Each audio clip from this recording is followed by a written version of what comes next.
Buenas tardes, doctores en Derecho, abogados litigantes, estudiantes de Derecho y público interesado en la justicia. Hoy día, miércoles 30 de abril del año 2025, les habla su abogado Leonardo Velázquez.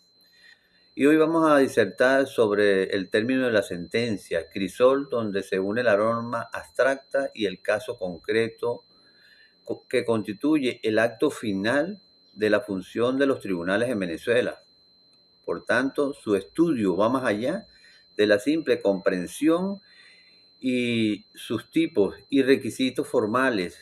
adentrándose en las profundidades de su esencia jurídica y su manifestación práctica en los intrincados caminos de los procesos civiles y penales. En consecuencia, reflexionar sobre la conexión entre estos dos aspectos, la teoría y la práctica, como el ontológico y la praxis, revela la complejidad y la importancia de la sentencia como pilar fundamental del sistema de justicia venezolano. Desde una perspectiva de su naturaleza, la sentencia representa como una entidad jurídica única, es decir, no es simplemente la repetición mecánica de la ley, sino un acto de juicio que implica la interpretación, la valoración y la aplicación del derecho a una realidad de hechos específicos, cuya esencia, amigas y amigos, radica en una capacidad de transformar una situación en disputa en una cosa juzgada, una verdad jurídica formalmente establecida y con autoridad. Así, en el ámbito civil, fundamentada en el artículo 1395 del Código Civil, sobre la fuerza de la cosa juzgada, la sentencia declara, establece y condena relaciones jurídicas entre particulares, buscando restablecer el equilibrio o reparar un daño en la esfera de los derechos económicos y personales.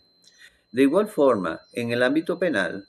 basándose en el artículo 1 del Código Orgánico Procesal Penal,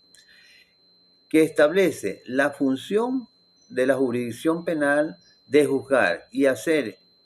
y a la vez ejecutar los juzgados. La sentencia declara la responsabilidad o la inocencia de un individuo frente a la acusación de haber transgredido el orden social, imponiendo, en caso de culpabilidad, una sanción que busca retribuir el daño causado,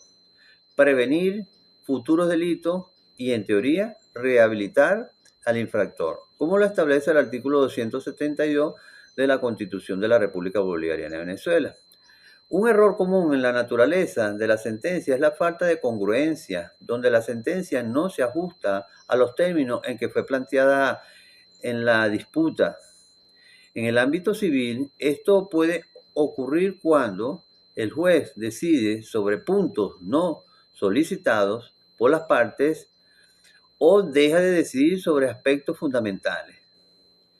Mientras que en el ámbito penal un error similar se presenta cuando la calificación jurídica del delito difiere sustancialmente de la acusación, sin la debida advertencia al acusado. Por ello, como parte correctiva, los jueces deben ser meticulosos en delimitar los hechos, probar y establecer el derecho aplicable de una forma estricta a las peticiones de las partes en el ámbito civil y a la acusación y la defensa en el ámbito penal. Y la motivación de reflejar esta correspondencia, tal como se evidencia en la sentencia número 350 de la Sala de Casación Civil del Tribunal Supremo de Justicia, de fecha 16 de junio del año 2011, en el expediente AA 2010-1003, que anuló una sentencia por incongruencia al decidir una acción diferente a la planteada. La naturaleza de la sentencia venezolana se alimenta de principios constitucionales. Es fundamental, tales como son la protección judicial efectiva, en el artículo 26 de nuestra Constitución de la República Bolivariana de Venezuela, el debido proceso en el artículo 49 de nuestra Constitución y la obligación de explicar las razones de la decisión consagradas en el artículo 255 de nuestra misma Constitución y el artículo 243, numeral 4 del Código de Procedimiento Civil. Así, la esencia de la sentencia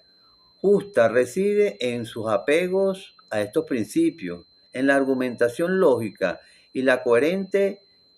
que hay por la capacidad de ofrecer una respuesta razonada y basada en derechos que permitan manejar los conflictos. En consecuencia, la ausencia de explicación o una explicación defectuosa desnaturaliza su esencia, convirtiéndola en un acto arbitrario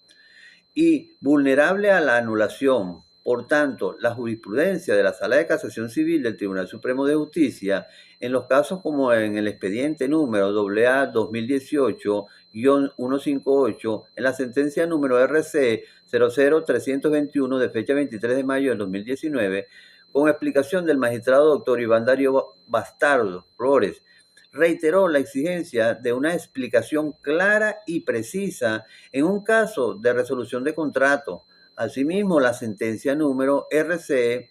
000174 de fecha 26 de marzo de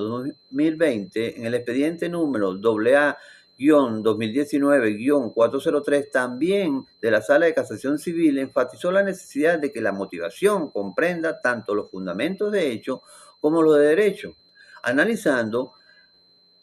la exhaustiva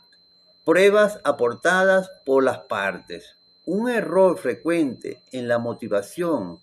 es la motivación estereotipada o genérica, donde el juez utiliza fórmulas preestablecidas sin analizar el caso concreto. Otro error es la motivación contradictoria o insuficiente, que no permite comprender el razonamiento del juez. Y en el ámbito penal, esto se manifiesta en la falta de análisis individualizado de las responsabilidades penales. Como aporte correctivo, podemos nosotros plantear que los jueces deben realizar un esfuerzo intelectual genuino para analizar los hechos y el derecho aplicable a cada uno de los casos, exponiendo de manera detallada y coherente las razones de su decisión, tal como se evidencia en la sentencia número 176 de la Sala Constitucional del Tribunal Supremo de Justicia de fecha 13 de febrero del 2007, en el expediente número 06-1603, que anuló una decisión judicial por considerarla que su motivación era lacónica y dogmativa, sin ofrecer un sustento jurídico adecuado para ello. Se aconseja la elaboración de autos de relaciones de hechos y fundamentos de derecho previos a la sentencia para ordenar el análisis de cada caso. No obstante, la naturaleza de la sentencia se enfrenta a la realidad de la práctica judicial venezolana, donde los ideales de justicia y la aplicación perfecta del derecho a menudo se ven desafiados por la falta de recursos, la tardía o la tardanza judicial, la corrupción y las presiones políticas. Así, en el ámbito civil, la práctica puede revelar sentencias que, aunque formalmente están explicadas, adolecen de una valoración inadecuada de las pruebas o de una interpretación sesgada del derecho, afectando la efectividad de la protección judicial. En consecuencia, la lentitud de los procesos civiles, reguladas por plazos procesales, a menudo que son incumplidos dichos plazos, como lo establece el artículo 202 y siguiente del Código de Procedimiento Civil, puede diluir el impacto de una sentencia favorable, como podría ser un juicio de recuperación de propiedad que se extiende por años. Y en este contexto, la Sala de Casación Social del Tribunal Supremo de Justicia, en la sentencia número 1359 de fecha 18 de noviembre del 2015, en el expediente número 15-318, abordó la importancia de la celeridad procesal como un componente del derecho de la tutela judicial efectiva, aunque su cumplimiento en la praxis sigue siendo un reto. Un error común en la valoración de pruebas y la celeridad es la omisión de valoración de las pruebas que son fundamentadas y que son importantes por las partes, tanto en el ámbito civil como en el ámbito penal. En cuanto a la celeridad, la inobservancia de los lapsos procesales es un problema endémico. Como un aporte correctivo para tener soluciones, los jueces deben dejar constancia expresa de la sentencia de haber analizado todas las pruebas relevantes, indicando las razones por las cuales les otorgan o niegan el valor probatorio. Y en cuanto a la celeridad, se requiere una gestión judicial eficiente, el uso de herramientas tecnológicas y la imposición de sanciones por el incumplimiento injustificado de los lapsos procesales, tal como se evidencia en la sentencia número 557 de la Sala de Casación Penal del Tribunal Supremo de Justicia de fecha 19 de noviembre del año 2014, en el expediente AP11-P20-14-000018, que anuló una sentencia por omisión de valoración de pruebas que fueron esenciales para la defensa. En el ámbito penal, la distancia entre la naturaleza de la sentencia como acto de justicia y la práctica puede ser aún más pronunciada. Así se observan sentencias condenatorias basadas en pruebas insuficientes u obtenidas con violación al debido proceso, como está establecido en el artículo 49 de la Constitución de la República Bolivariana de Venezuela. Y la jurisprudencia de la Sala Constitucional del Tribunal Supremo de Justicia, como es la número 155 de fecha 15 de febrero de 2007, en el expediente número 06-1703.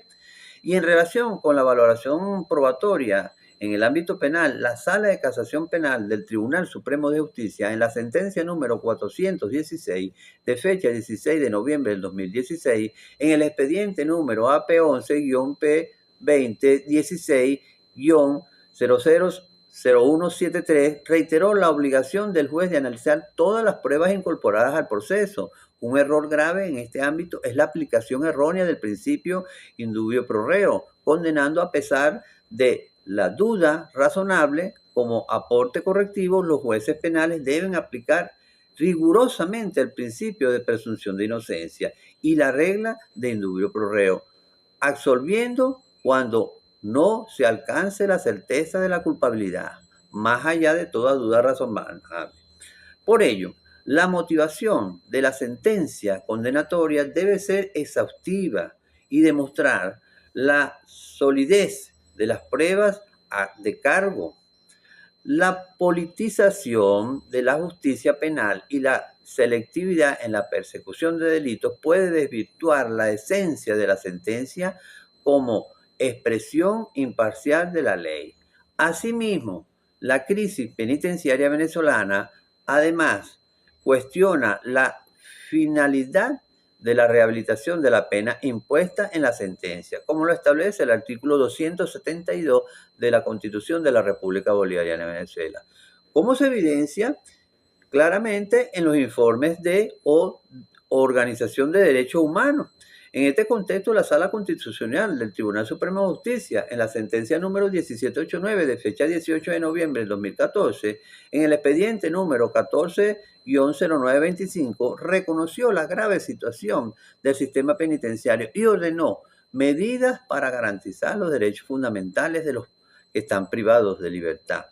lo que indirectamente impacta la efectividad de la finalidad de la pena establecida en las sentencias penales. Un error común en la ejecución de las sentencias penales es la ineficiencia en la ejecución de las penas, especialmente en lo referente a la supervisión de las medidas alternativas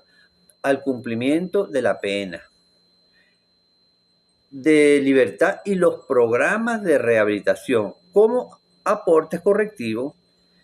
Necesitamos fortalecer los mecanismos de supervisión y seguimiento de las penas alternativas y desarrollar programas de rehabilitación efectivos dentro y fuera de los centros penitenciarios, con la participación de equipos multidisciplinarios que permitan la reflexión entre la naturaleza, el origen, las causas y la práctica de las sentencias venezolanas, para que se realice un análisis crítico constante de los efectos de la misma. ¿Hasta qué punto la esencia ideal de la sentencia se materializa en la realidad de los tribunales? ¿Cómo las deficiencias de las prácticas judiciales impactan la percepción de la justicia y la legitimidad del sistema? Por ello, amigas y amigos, doctores, estudiantes y personas en general, reconocer que la sentencia no es un acto aislado, sino el resultado de un proceso complejo que involucra diversos actores y está influenciado por el contexto social, político y económico. En este sentido, la jurisprudencia de la Sala Constitucional del Tribunal Supremo de Justicia, como la sentencia número 93 de fecha 6 de febrero del 2001, en el expediente número 00-0050 y más recientemente en la sentencia 135 de fecha 28 de julio del 2020, en el expediente número 19-0782, que reafirmó la amplitud del derecho a la tutela judicial efectiva y donde se subraya la importancia de garantizar el acceso a la justicia y la obtención de una respuesta judicial oportuna y fundada. Para fortalecer la conexión, mis amigos, entre la naturaleza y la práctica de una sentencia en Venezuela, tanto en el ámbito civil como en el ámbito penal, se requiere un compromiso firme con la mejora de la administración de justicia. Esto implica la asignación de recursos adecuados, la capacitación continua de los jueces, con énfasis en la ética judicial y en la correcta aplicación de la ley, la lucha contra la corrupción, ley contra la corrupción, que lo establece claramente en su exposición de motivos, la garantía de la independencia judicial, que lo establece el artículo 254 de nuestra Constitución, y la promoción de una cultura jurídica que valore la argumentación rigurosa y el respeto a los derechos fundamentales. Finalmente, la implementación efectiva de los mecanismos de control y la rendición de cuentas para los jueces también es fundamental. En conclusión, mis queridos doctores, mis queridos estudiantes y el público en general, la sentencia venezolana desde su esencia como un acto de justicia fundamentado en el derecho hasta su manifestación concreta en la práctica judicial, civil y penal, revela una compleja interacción entre el ideal normativo y la realidad operativa. Así, la reflexión constante sobre esta conexión, apoyada en el análisis de leyes, artículos y casos jurisprudenciales que sean específicos, incluyendo la sentencia de la Sala de Casación Civil RC-00174 de 2020 y la RC-00350 del 2011 de la Sala de Casación Penal número 416-2016, así como la de la Sala Constitucional 155, la número 93 y la 135, consideran los errores comunes y los aportes correctivos. Es esencial para identificar las brechas existentes y para impulsar las reformas necesarias que permitan la sentencia llegue a su objetivo final, a su rol fundamental como garante de la paz social y la vigencia del Estado de Derecho en Venezuela. En definitiva, solo a través de un compromiso genuino con las mejoras de la práctica judicial se podrá acercar la realidad de la sentencia al ideal de justicia que subyace en su esencia. Esto ha sido todo por hoy, amigas y amigos. Se despide su abogado Leonardo Velázquez, esperando hasta una próxima oportunidad y que dicha información le sirva de apoyo y de sustento a sus futuras investigaciones y sus futuros estudios. Hasta luego.